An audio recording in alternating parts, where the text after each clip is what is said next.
জরুরি অবস্থা 50 বছরের জরুরি অবস্থা কালো দিনগুলো মানুষকে জাগ্রত করার জন্য মঙ্গলবার উদয়পুরে বিজেপির কার্যালয়ে এক সাংবাদিক সম্মেলন অনুষ্ঠিত হয়।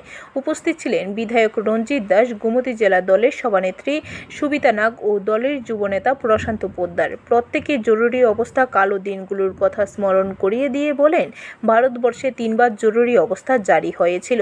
1962 সালে চীন এবং ভারতের যুদ্ধের সময় এবং 1971 সালে ভারত এবং পাকিস্তানের মধ্যে যুদ্ধের বাধিয়ে এই দেশকে বিচ্ছিন্ন করার জন্য বিদেশি শক্তিরা যে প্রয়াস চাল রেখেছিল তাকে মোকাবেলা করার জন্য ওই সময় জরুরি অবস্থা জারি করতে হয়েছিল। আর 1975 সালে 25শে জুন তৎকালীন দেশের প্রধানমন্ত্রী ইন্দিরা গান্ধী রাতের অন্ধকারে ভারতবর্ষে জরুরি অবস্থা জারি করে ভারতের অর্থনীতিকে বরবাদ করে দিয়েছে।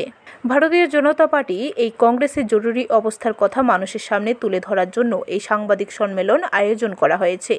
তিনি বলেন, এই জরুরি অবস্থার বিরুদ্ধে ভারতীয় জনতা পার্টি প্রতিটি মানুষের কাছে কংগ্রেসে দ্বিচারিতার কথা তুলে ধরা হবে বলে জানান।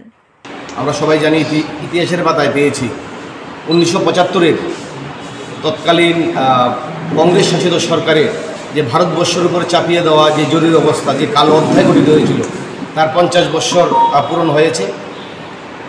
সেই সুবাদে আমাদের ভারতবর্ষের প্রত্যেকটা রাজ্যের সহিত প্রত্যেকটা জেলায় আমাদের আজকে যে সাংবাদিক বৈঠক, সেই সাংবাদিক বৈঠকে উপস্থিত আছেন আমাদের ত্রিপুরা বিধানসভার লোকপ্রিয় বিধায়ক শ্রীযুক্ত রঞ্জিত দাস মহোদয়, উপস্থিত আছেন আমাদের এই গোমতী জেলার ভারতীয় জনতা পার্টির জেলা সভানেত্রী মাননীয়া সুবিতা নাগ মহোদয়া।